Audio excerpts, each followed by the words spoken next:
Nós vamos começar mais uma EBD online, né? Transmissão ao vivo online. Os irmãos já estão entrando.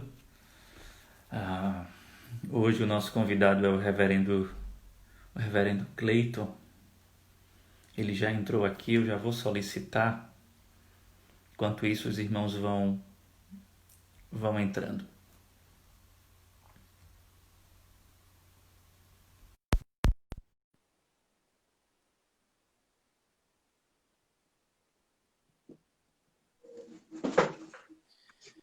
Tá ótimo.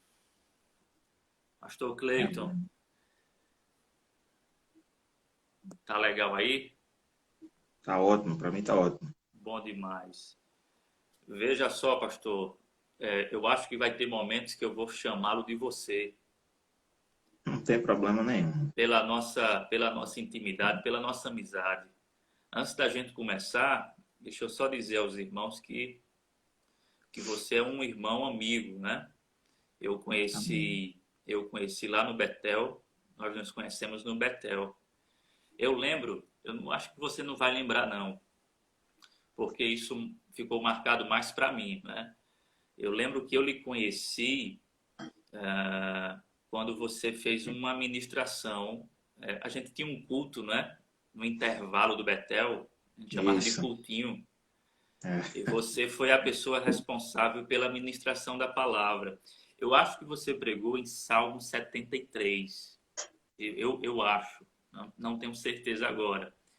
Aí você fez uma exposição bem diferente do habitual e foi bem interessante. Eu fiquei assim, fiquei surpreso. Foi muito agradável a palavra. E aí foi quando eu comecei a me aproximar mais de você. Rapaz, eu quero aprender com esse jovem, né? Com esse jovem. E eu lembro também que foi você que me apresentou o Eugene Peterson, né? é, Os livros, plenamente no os livros seminário, do aquelas conversas Peterson, doidas. os, Isso, os livros do eu não conhecia, e aí o pastor Clayton me apresentou, e de lá para cá, meu irmão, o que tem do Eugene Peterson, a gente vai lendo, né? Uma leitura tão gostosa e tão diferente, né?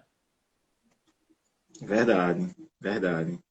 Eu digo mesmo, né? Eu agradeço aí pelo carinho, pela, pelas lembranças, né? Boas, com certeza. Você também é um amigo querido. Naya aí também é uma pessoa muito querida aí. E agora, Andrezinho, eu também vou me policiar para não lhe chamar de Andrezinho, né? Se porventura acontecer, sair assim, meus irmãos, me perdoe, que realmente eu tenho um carinho muito grande pelo reverendo André, né? É uma pessoa muito querida. Já fui algumas vezes na casa dele. Nós tínhamos uma aproximação bem maior, claro, agora pelas questões assim de ministério, né? E também essas mudanças. Fui pregar uma vez lá em Jataúba, né? Uma terra abençoada, né? Me senti assim, naquelas aventuras, né? Dos quadrinhos, indo para lá. E Isso. foram momentos também abençoadores aí. E eu fico muito feliz também, meu irmão, por estar ali revendo aí. Você sempre foi um menino muito talentoso, Deus sempre te abençoou. Lembro também das vezes que a gente se reunia, né, naquelas salas lá do internato para discutir a tulipe, a doutrina da graça, a escatologia, e iam todos ali, ficavam enclausurados, né, rompendo até a ordem dentro do seminário, né? Porque não podia, Isso. mas a gente se enclausurava ali e ficava ali. Foram tempos muito bons. E eu fico feliz, né? Tá revendo aí você, a igreja. Amém. Maravilha, maravilha, coisa boa. Eu fiz uma proposta para você e você aceitou, né, de falar sobre a pandemia e o fim dos tempos. Então eu Isso. queria começar, Cleito, com uma pergunta básica, né? E a pergunta é: há um sentido para a história? E por que eu faço essa pergunta? Porque uma vez que a gente fala sobre o fim dos tempos, ao que tudo indica, né, a história está caminhando para um fim, para um desfecho. Então, assim, há um curso, há um sentido, há um propósito. Qual é o sentido de história, Cleiton? Verdade, é uma pergunta bem pertinente mesmo, porque quando a gente vai estudar a história como ciência, ou dentro dos meandros da filosofia da história, como a gente chama, a gente percebe que há um pensamento que predomina na antiguidade, né? Que é aquele pensamento cíclico, que foi, assim, em boa parte do estudo histórico, né? Filosófico, divulgado pelos gregos. É aquela ideia de que as coisas acontecem em uma espécie de ciclos infinitos, né? São ações repetidas e a história ela não foge desse padrão cíclico, né? Então, fica difícil encontrar sentido para a história aí, nessa percepção cíclica, né? Então, aí se remete até essa visão cíclica, ela acaba apontando para aquela ideia que se desenvolve no fatalismo, né? Aquela coisa periodicista. Então, a história, na verdade, para essa visão, não passa de uma reedição de acontecimentos. Então, isso predominou durante toda a antiguidade. Quem quebrou essa hegemonia foi Santo Agostinho. Santo Agostinho quebra essa hegemonia ali, final do século IV, ali, já na Idade Média, e aí ele apresenta a proposta da história linear. Mas, antes de comentarmos um pouco essa desenvoltura de Agostinho, ou do seu pensamento, né, que ele desenvolve no livro A Cidade de Deus, existe também a percepção existencialista, né, muito divulgada e defendida nas universidades, né? E o existencialismo, ele acaba pegando essa ideia inicial, cíclica, e ele vai um pouco além. Diz, a história, na verdade, não tem sentido nenhum. Não há padrão, não há nenhuma lógica, não há significado. Não estamos caminhando para lugar nenhum. A verdade é essa. Estamos chegando a lugar nenhum, né? Não existe um movimento para um fim. Então, acompanhando essa ideia cíclica também, não é claro que expandindo, mas ele diz os eventos são desprovidos de qualquer sentido, né? Então, é justamente nesse cenário que a gente precisa pensar, né, nessa proposta linear, que primeiro foi desenvolvida por Agostinho, né? E depois foi tão amplamente expandida por Joaquim de Fiore e outros cristãos, né? Porque nós precisamos pensar na história com propósitos, porque é isso que a gente vê numa perspectiva bíblica, né? A Bíblia, ela apresenta a história como tendo propósitos, e propósitos divinos, né? Quando nós lemos a Bíblia, o grande propósito que se desenvolve, né, o grande tema escriturístico é o tema da redenção, né? Então, a redenção, ela envolve historicamente a raça humana, ali em Adão e Eva, envolve Israel, a nação de Israel, e envolve uma pessoa, então, Cristo. Então, esse movimento, né, esse movimento histórico, esses eventos, revelam que até antes mesmo de existir o texto escrito, a Bíblia, já havia, né, já se revelava, já se pintava um quadro de que a história tinha sentido, tinha propósito, né? E não apenas isso. Tem alguém administrando esse propósito, tem um senhor administrando esse propósito, né? Tem um rei. E aí a linguagem dos salmos é muito clara, né? Paulo vai nos dizer em Efésios que Deus realiza todas as coisas segundo o conselho da sua vontade, né? Então, uma fala de José lá no livro de Gênesis já nos traz essa percepção, essa amplitude, não é, de alguém ainda na antiga aliança, não é? Quando a gente percebe lá em Gênesis 50, após todos aqueles feitos catastróficos lá na vida de José, envolvendo sua família. Então, José diz que Deus estava supervisionando aquilo tudo. Eles intentaram o mal, mas, na verdade, Deus converteu aquilo em bem, né? Então, até aquelas obras, aqueles feitos malignos, Deus fez convergir para um propósito maior, né? Que o glorificasse. Então, a gente percebe aí que, a começar de Agostinho, né? E na história da igreja, começou a se olhar diferente para as escrituras e perceber nela esse propósito, esse domínio, esse senhorio. E aí chegamos ao Novo Testamento, principalmente nas epístolas e no texto de Apocalipse, né? Vendo Cristo agora tomando as rédeas, tornando-se o personagem principal da história. Porque no capítulo 5 ele pega o pergaminho, né? O rolo das mãos daquele que está sentado no trono e vai desatar, desamarrar, quebrar os selos, né?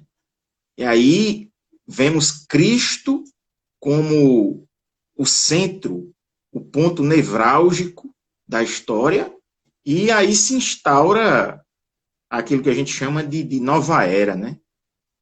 E daí então, esse cenário que já era visualizado assim, meio que em sombras na antiga aliança, agora está cada vez mais evidente, né? De para onde essa história caminha, para onde estamos indo, né? E nós estamos indo para o objetivo maior, né? Que é o novo céu e a nova terra. Então a história tem sim um propósito, tem um Senhor.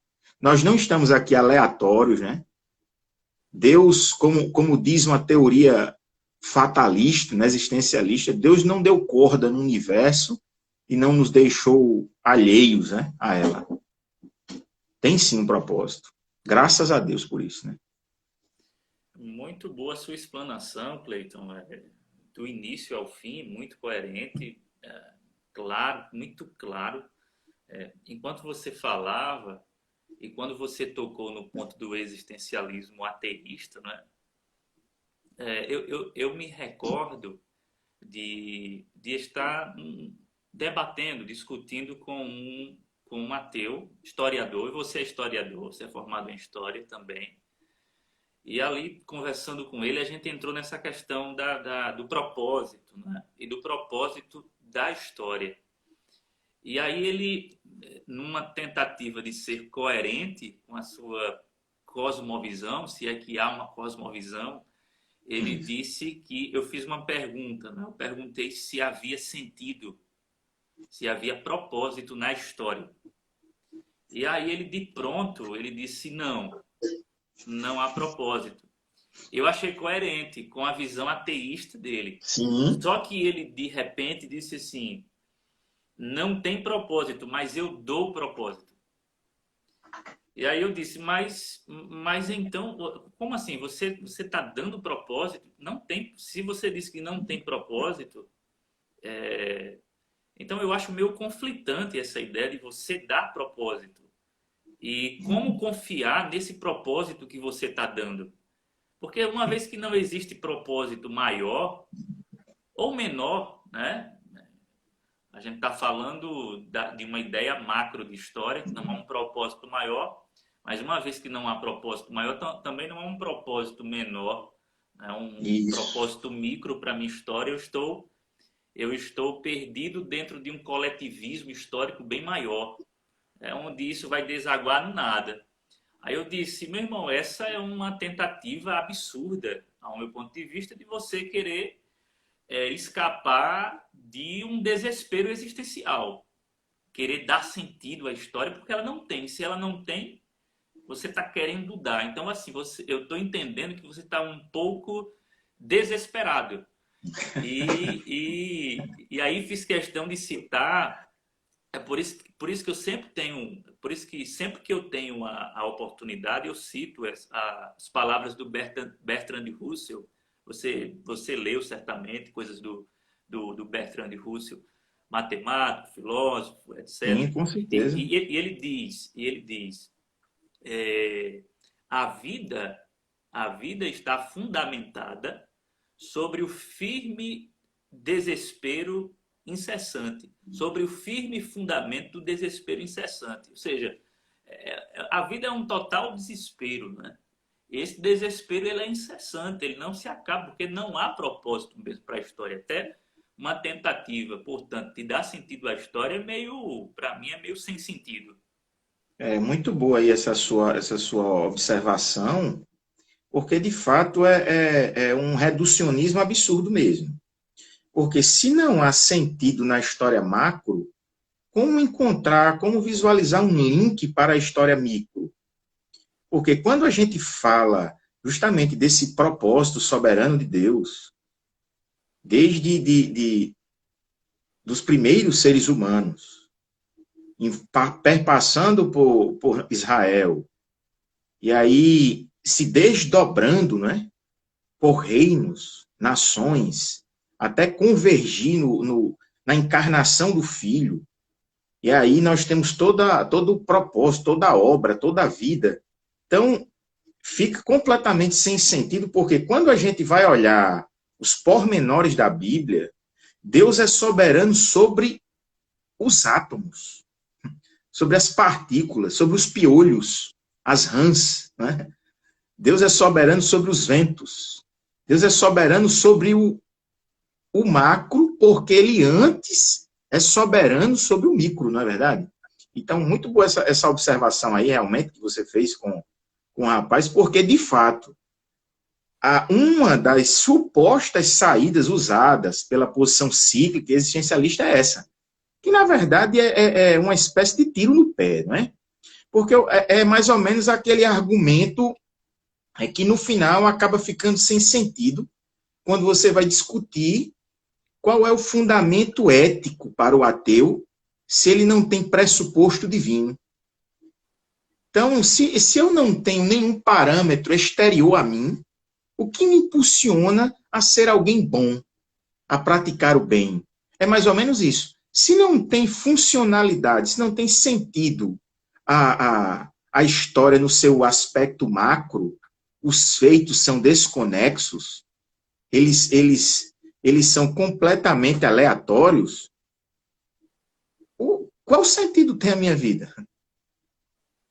Qual sentido tem, qual sentido tem constituir família?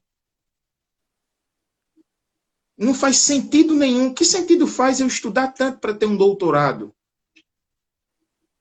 Então, nada faz sentido. É aquela história, comamos e bebamos porque amanhã morreremos.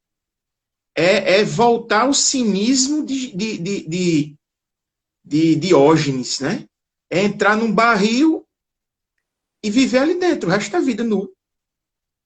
É perder completamente o senso das coisas mínimas, né? Qual é o sentido de ir atrás de uma vacina, não é? Com certeza. Não tem sentido nenhum. Então vamos na rua, vamos para a rua contrair o vírus porque será uma bênção, né? Será uma bênção para nós deixar de existir num mundo tão caótico e sem sentido, completamente encharcado de desespero, né? Como você bem colocou aí a expressão aí. E quando não há, Cleiton, esse referencial maior de moral, né? Esse padrão moral macro, maior, divino, sendo mais específico, tanto faz você ser um Hitler ou Madre Teresa de Calcutá, né? Porque no final das Verdade. contas não há julgamento, a história não caminha para um trono de julgamento.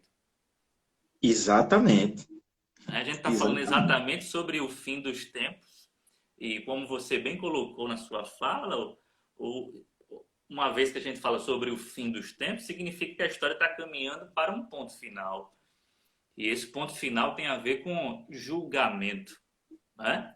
Lógico, tem Verdade. várias implicações esse fim, mas uma delas é o julgamento. Então, se a história ela é cíclica ou existencialista ateísta, ou seja, não há sentido, então não há razão para a gente estar nem debatendo isso aqui agora, né?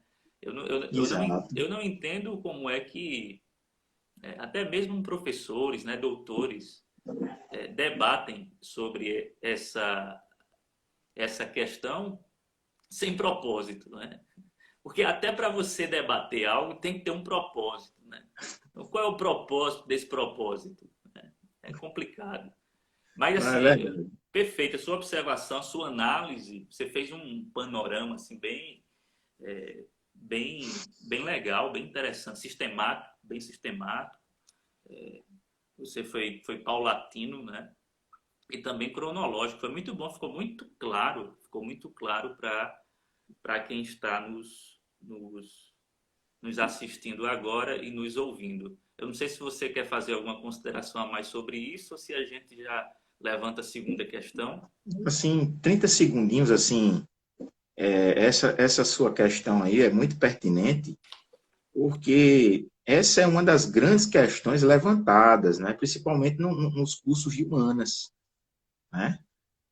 Essa é uma questão muito debatida, né, na universidade, nos cursos de história, filosofia, nas ciências sociais, de um modo geral, né? Então, muitas vezes o cristão, ele se pega, assim, em dificuldades para abordar isso, né? E é interessante notar que quando a gente lê a Bíblia e a gente observa episódios, por exemplo, que tiveram influências mundiais, né, ou entre nações, que envolveram reinos, é interessante que essa leitura ela passa a ter esse significado quando está no texto impresso, né? Quando ela está na Bíblia, ela passa a ter esse sentido. Agora, é interessante que ele já cumpre um propósito antes de estar lá.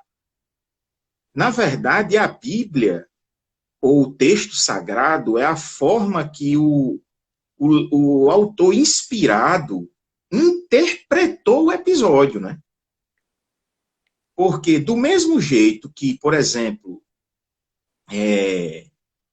o ateu, o gnóstico, o agnóstico, ele não encontra sentido e ele pega esses fatos e ele o aborda dentro de sua perspectiva existencialista ou cíclica, não sei.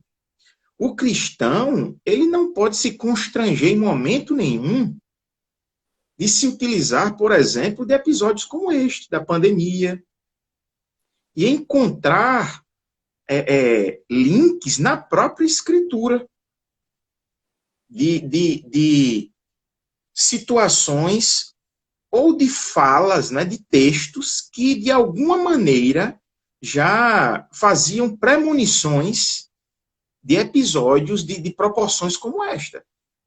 Porque, se para nós a história tem um sentido, a Bíblia é o melhor mecanismo, instrumento para nós interpretarmos esses fatos, né? Que estão alheios, teoricamente, a ela, né? Perfeito, perfeito. É, eu acho que a gente poderia fazer uma outra live, Cleiton, sobre o teísmo aberto.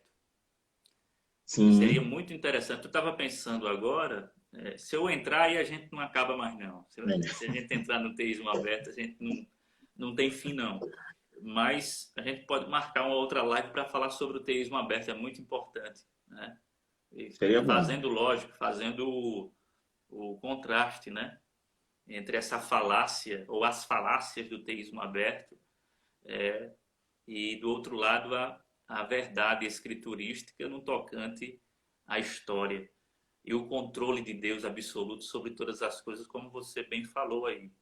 Mas aí, Cleiton, a gente levanta uma segunda questão dentro da nossa proposta, que é a pandemia como sendo um sinal, né? A pandemia é um sinal, isso que a gente está vivendo hoje, né? Esse momento tão difícil que a gente atravessa na história da humanidade, é um sinal do fim, porque muito se fala em sinais da volta de Cristo, e a volta de Cristo é a consumação, né? O fim de tudo. Então, assim, Verdade. é o fim do mundo? Como é isso? O que é que está acontecendo? Essa pandemia é um indicador de que o fim está próximo? Sim, é o que a gente acabou de dizer aqui, né? Não tem como não enxergar isso ao ler as páginas da Escritura, né? A gente vai observando que, de fato, a Terra está em um processo de deterioração, né? Não tem como fugir dessa realidade. É a linguagem de Paulo em Romanos 8, né? A Terra está em dores de parto, né?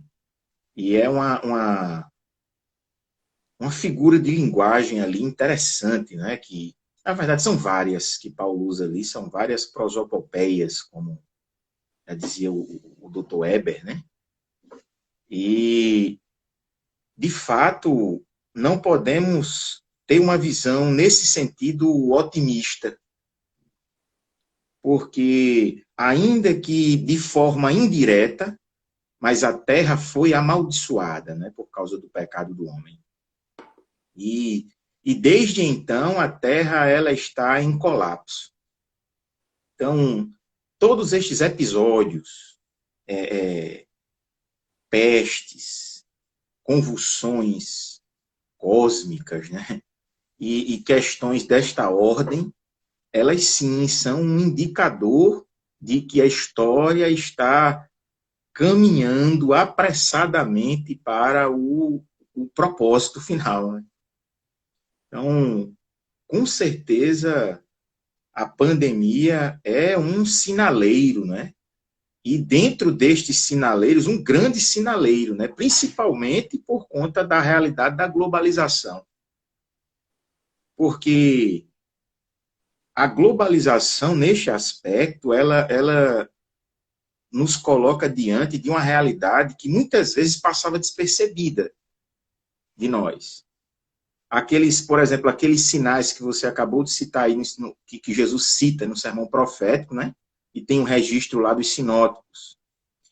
Antes da globalização, sem esse conhecimento global, a gente ficava muito alheio, às vezes, a esses fatos, né?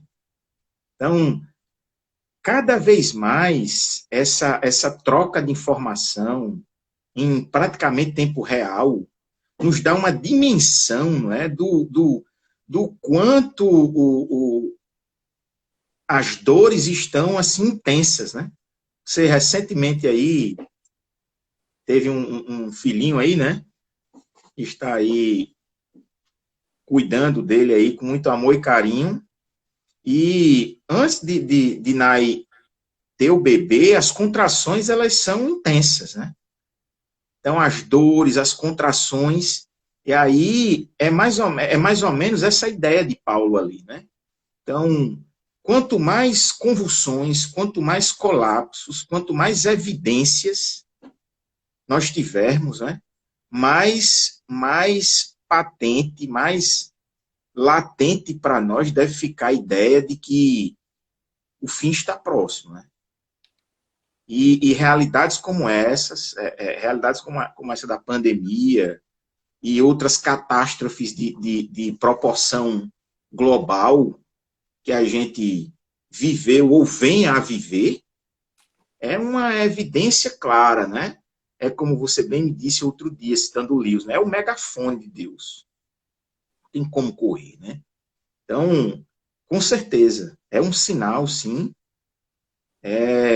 Nós não acreditamos que seria o sinal, como a ideia do anticristo, né? No singular, Sim. mas estaria, sim, inserido naqueles sinais, né? Que se intensificariam fazendo jus às palavras de Jesus, né? Sim. sim, perfeito, perfeito. A linguagem de Paulo, ela é interessantíssima, né? Porque em Romanos, o capítulo 8, porque quando a gente fala ou se propõe a falar sobre os sinais, geralmente a gente entra no campo das especulações, daquilo que Jesus disse, daquilo que o próprio apóstolo Paulo vai dizer nas suas cartas, acerca dos sinais. E aí a gente entra num campo bem sortido de interpretações sobre o que são esses sinais, se eles estão acontecendo, se parte já aconteceu, se parte ainda vai acontecer, se tudo já aconteceu e nós estamos esperando só Cristo, né?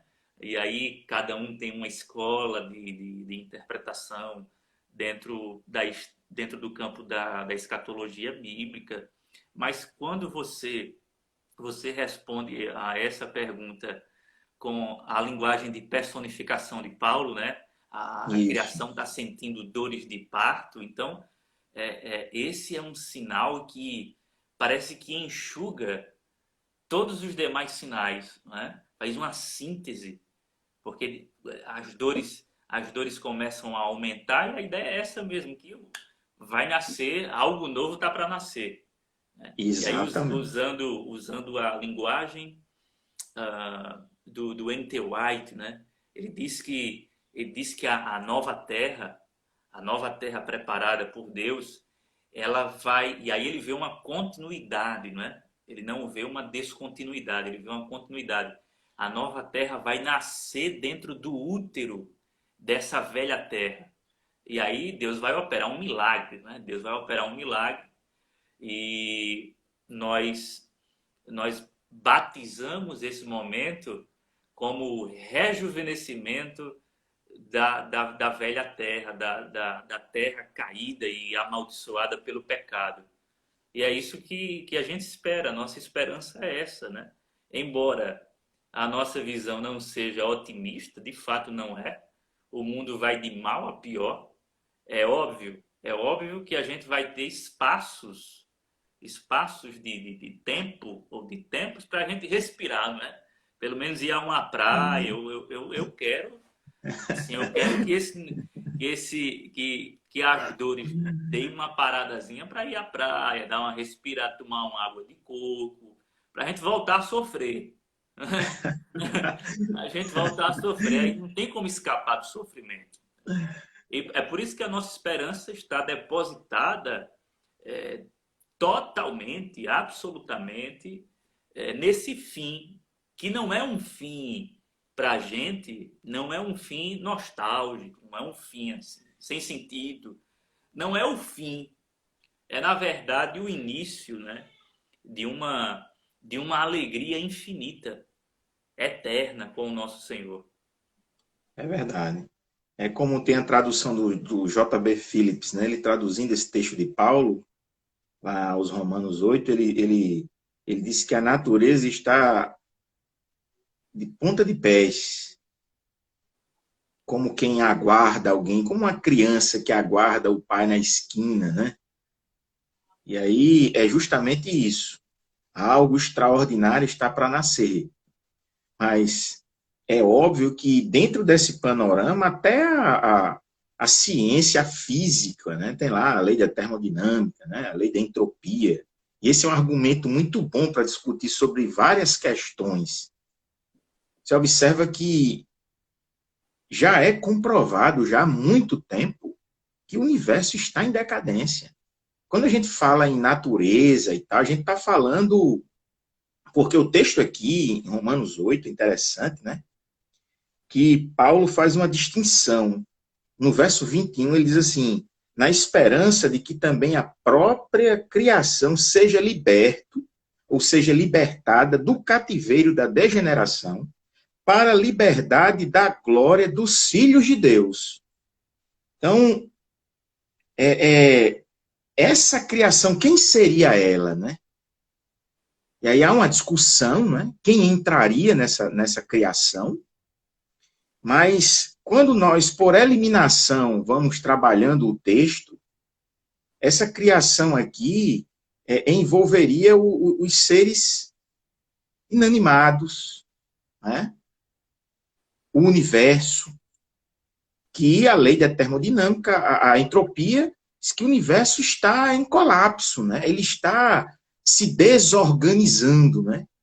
Contrariando completamente o evolucionismo. Né? O universo está se desorganizando, as coisas estão caminhando para o caos, para o colapso pleno, mas, por exemplo, esse colapso pleno, essa visão extremamente pessimista, ela será muito caótica para estes, né?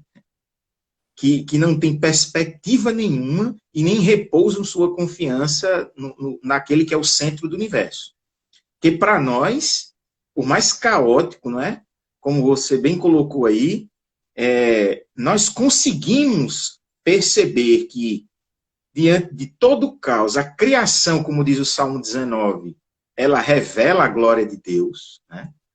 Porque essa questão da criação, ela tem podemos fazer algumas analogias com a própria realidade humana, né? Quando a gente fala, por exemplo, a depravação total, o primeiro ponto da Tulip, quando a gente fala em totalidade, a gente não fala em profundidade, né? A gente fala em extensão, como nós sabemos. A natureza, ela não está em profundidade, né? Utilizando a mesma ideia do pecado na raça humana, afetada. Existem coisas boas, né? Podemos apreciar, desfrutar, mas não existe um ponto sequer, não existe uma área sequer da obra criada que não esteja afetada, ou que não tenha sido afetada, né? Ainda que os olhos humanos não consigam captar, ainda que estejam além, né, pela distância ou pelo teor microscópico, mas tudo isso foi afetado pelo pecado.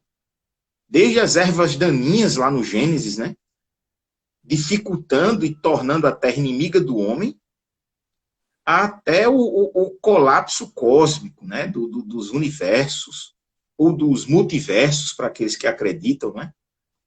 Então, o caos é total e, de fato, caminhamos para o que Pedro vai dizer, nem o próprio Jesus disse em Lucas 17. Caminhamos agora para a destruição por fogo, né? E é interessante linkar com o que você disse aí, que essa destruição não é uma aniquilação, né? Não é que nós iremos morar em em uma espécie de outro cosmos, né? De outra realidade universal. De fato, teremos uma terra restaurada, purificada pelo fogo, né? Claro que esse processo de purificação, ele vai passar pela destruição, não é? Porque o que a gente percebe lendo o Apocalipse é que sempre nas leituras que ele faz de forma subsequente, ele vai fazendo essa abordagem de um caos cada vez mais intenso, mais agudo, né? Então, é óbvio que nós estamos entendendo que ele conta a mesma história, mas ele vai visualizando e vai primando por ângulos distintos. E na medida que a gente lê, se a gente for um pouquinho mais criterioso, a gente observa que sempre numa próxima leitura, ele mostra que uma parte maior da Terra e daquilo que a compõe é afetada. É um quarto, um terço, metade, e até que se cumpra, né? Com Isso, plenitude o que o texto do Novo Testamento vai nos trazer, né? Com aquela destruição, né? Com fogo. isso. Perfeito, pastor. Essa sua abordagem, ela é muito pertinente até para que os nossos, os nossos irmãos que estão nos acompanhando aí possam entender. ultimamente eu tenho tentado deixar isso muito claro para os meus irmãos, que o estado final não é o estado intermediário, né? Porque muita gente pensa apenas em ir para o céu e estar com o Senhor Jesus. E de fato, se eu me despir desse corpo hoje, eu entro no gozo eterno do meu Senhor, é o que o Millard Erickson chama de alegria incompleta, é estado intermediário, né?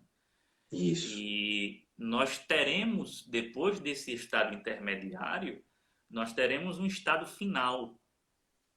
E esse estado final é justamente essa regeneração, ou melhor, usando as palavras de Paulo em Romanos 8, é a libertação do cativeiro, né? Desse mundo que foi amaldiçoado por causa do nosso próprio pecado. E aí é bom deixar claro essas duas escolas judaicas de o fim de todas as coisas, como é que isso vai acontecer, porque há aqueles que defendem o aniquilacionismo, né?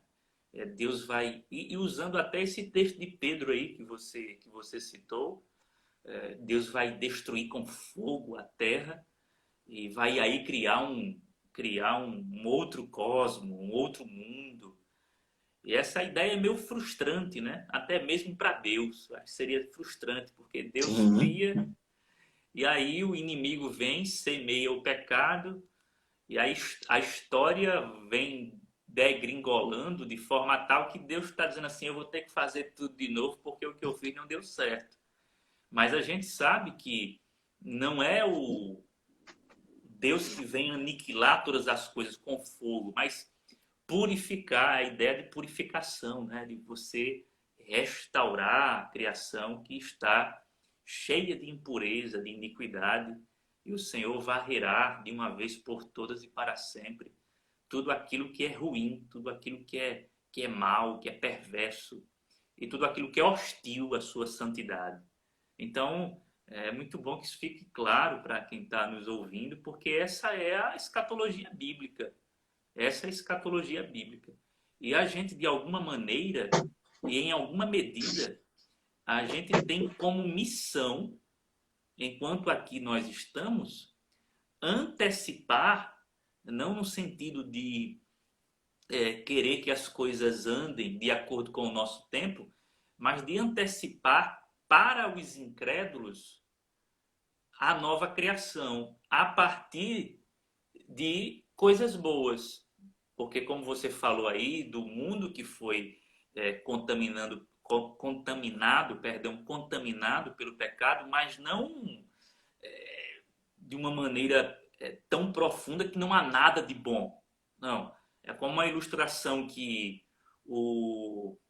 agora esqueci o nome dele, o Vadislau Gomes ele gosta de usar a seguinte linguagem: esse mundo caído é como uma cidade destruída.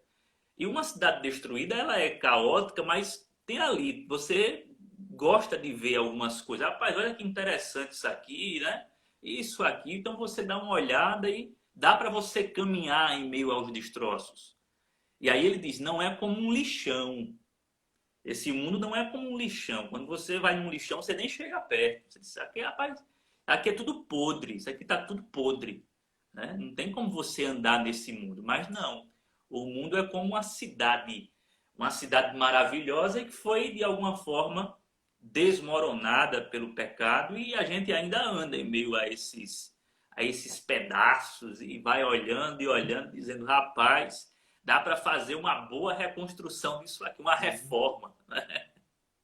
É verdade, é uma boa conjectura aí, excelente conjectura sua aí. É interessante isso que algumas pessoas elas criam uma certa repulsa pelo planeta, né? Eu não vejo a hora de ir para o céu. Verdade. É, Vejo a hora de ir para o céu, meu irmão. A Terra é a obra preciosa do Deus soberano. Se a gente observar, fazendo agora um link do que aconteceu lá em Gênesis, você observa que o, o habitat humano, né, original lá, o primeiro habitat, ele é todo preparado para que o homem esteja lá e Deus, ele visita aquele lugar. Deus visita aquele lugar. Aquilo é uma representação micro do reino macro que nós aguardamos escatologicamente. Aí interessante essa figura que a gente observa na Bíblia a partir do Gênesis, é que a terra, ela é algo tão extraordinário e ela é algo tão precioso aos olhos de Deus, que Deus, ele fará uma fusão com o céu para morar conosco aqui no novo céu e na nova terra. Naquele dia, a gente não teve tempo de expor isso para você, mas eu lendo ou relendo, né, a literatura apocalíptica, e o texto apocalíptico vai dizer, né, que haverá novos céus e nova terra. Para que haver novos céus? O céu não é a habitação de Deus? Claro, de forma alegórica. O céu não é o lugar onde as coisas acontecem sincronicamente. Nada foge da liturgia e das exigências celestes, né? E acontecem de forma intacta. Ainda que na Terra as coisas aconteçam, mas humanamente, olhando por lentes humanas, elas acontecem por cima de fatos que não existem muitas conexões. A gente não consegue, às vezes, conectar pontos celestes. A questão é, minha gente, que o novo céu e a nova terra é algo tão extraordinário que Deus ele vai se utilizar daquele protótipo, daquela maquete do jardim, para fazer algo muito maior.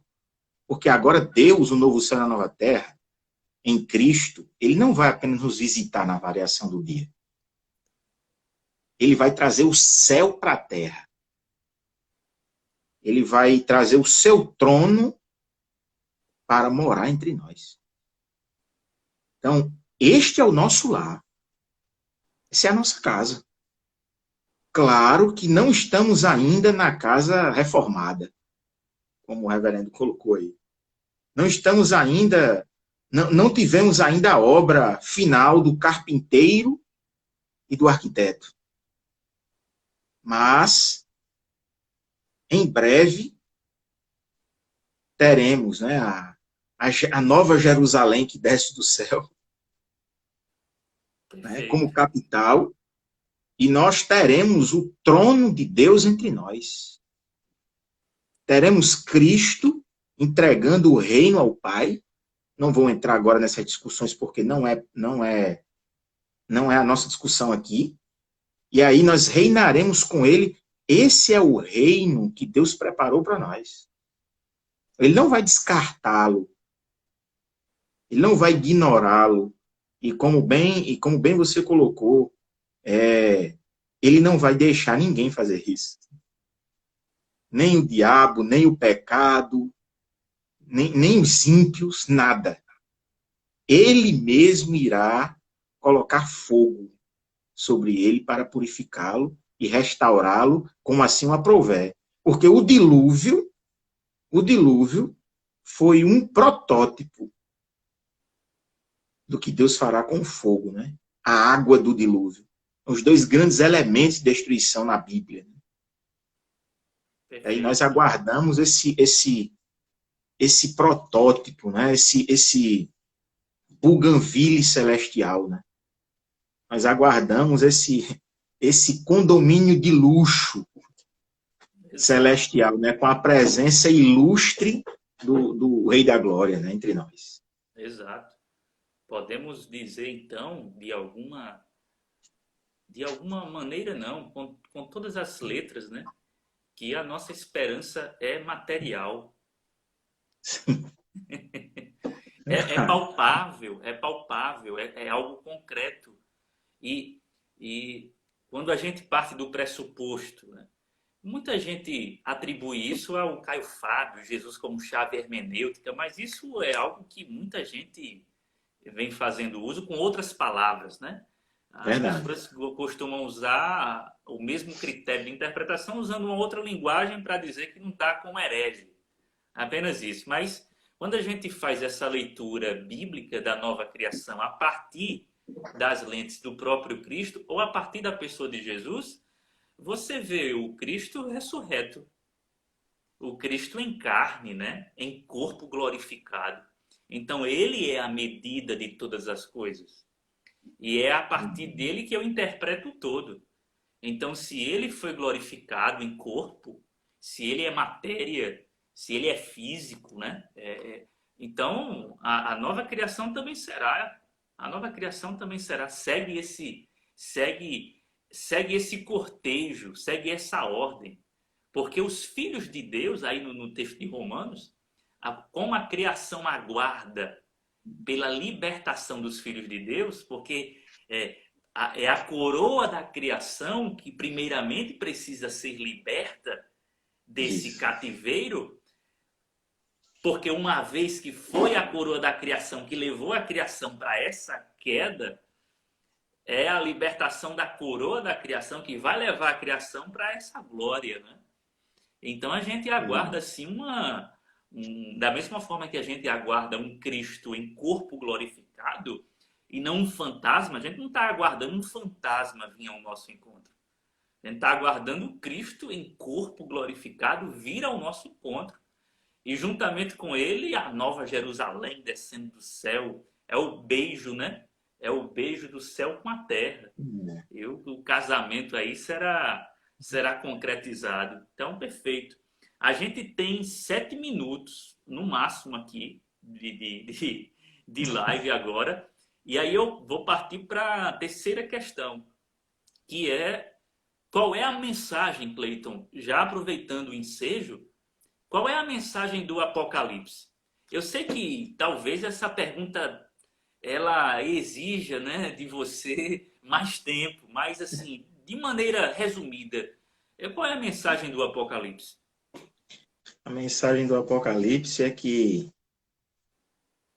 não tenham medo, não temam, não se preocupem, eu estou no controle. Deus está no trono, né? Ele é o Senhor absoluto, ele orquestra todas as coisas. O caos está instaurado nas igrejas, nos 3 primeiros capítulos, né? Ou na maioria delas. A mortandade assola, o confisco, a pandemia social, a perseguição, o trono de César, eles estão acostumados com essa linguagem, o trono de César está ali em evidência, mas aí, de repente, nos encontramos diante de um trono celeste. Daquele que tem o controle de tudo e que tudo e todos se dobram e se rendem diante dele, invocam e glorificam o seu nome, e ele passa esse bastão provisoriamente ao Filho, para administrar os desdobramentos da história, né? Até que ela culmine. Em outras palavras, continuem pregando, continuem vivendo, em alguns momentos chorando, em alguns momentos sofrendo, mas continuem vivendo, porque eu estou entre vocês. Este que pegou o livro, o rolo, é o mesmo que conhece com particularidade cada um de vocês. Então, não são as perseguições, as lutas, o coronavírus, o desemprego, o caos que se instaura no e pós episódios como este, que devem tirar vocês do eixo, né? eu irei conduzir vocês graciosamente à cidade celestial. Não são só vocês que estão descontentes. Até as almas dos nossos irmãos que foram mortos por amor ao Evangelho também estão clamando justiça, aguardando o momento em que eles poderão desfrutar plenamente, como você disse, né, com o corpo, da vitória final. Mas, em outras palavras, aguenta as pontas, porque o universo e tudo que acontece nele estão sob o meu controle. Não tenha medo. Não tenha medo. Essa é a mensagem do Apocalipse. O Apocalipse tem uma mensagem, é evidente, de revelação, né? Mas o propósito supremo realmente é consolar, não é, reverendo? É consolar os cristãos, né? Porque você, quando se coloca no lugar dos primeiros cristãos, já que João está recebendo essa revelação e envia às igrejas, né?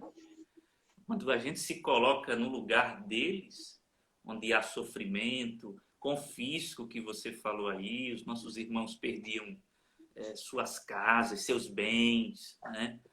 Eram lançados aí, ou melhor, eram presos em estacas, né? Incendiados, né? Domiciano ali era um segundo Nero, alguém mais perverso até. Então, assim, os nossos irmãos estavam debaixo de uma perseguição bem violenta. E aí vem a mensagem, né? Não temas, não chores, né? Não chores. Eu sou o primeiro e o último, né? Isso. E quando a gente vai lá para o capítulo 21, né? Da nova, voltando para a questão da nova criação, aí é que a gente realmente dá o último suspiro e diz, puxa vida, é isso, é isso. A história tem um sentido. O nosso Deus, que é soberano, está no trono. E só uma nota de rodapé, né? Você sabe muito bem disso, que estuda o texto do Apocalipse. O trono aparece várias vezes, né? Como 62 vezes. 62 vezes. Então, veja, não é à 14 toa. só no capítulo 4 ali. Veja, não é à toa isso, né? Está comunicando algo. Então, o trono é poder, é controle, é autoridade. Então, o nosso Deus está no controle de fato. Está no controle de todas as coisas. E aí, quando a gente culmina lá no Apocalipse 21, e ele enxugará toda lágrima, né? Não haverá mais morte, dor, pranto e etc. Enfim, maravilha, maravilha. O choro de João no capítulo 5 é o choro de muitos de nós, né? Exato. Quando ignora a soberania de Deus, né? A voz do anjo, quem é digno de abrir o livro? E a gente se junta a João, né, chorando, né, quando a gente não compreende a soberania de Deus, quando a gente não visualiza esse poder, esse trono celeste que a tudo enche, a tudo domina, né? E aí, de repente, vem aquele eco, né? Aquele eco universal. O leão, né? O leão cordeiro, né? Isso. Que morreu. É a garantia que a gente tem, né? Ele Amém. morreu e viveu para isso. Amém. Essa live ela vai ficar no nosso Instagram, né? Os irmãos podem compartilhar. Eu vou ter que encerrar, senão eu serei encerrado, né? Pela live que está 50 segundos aqui. Mas eu vou voltar, Cleiton, só para a gente fazer considerações finais e a gente se despedir, tá certo? Tá joia. Eu vou encerrar essa live aqui e vou deixar ela já no IGTV da nossa igreja. Quem quiser compartilhar, compartilha. Mas eu vou estar voltando, tá bom? Amém.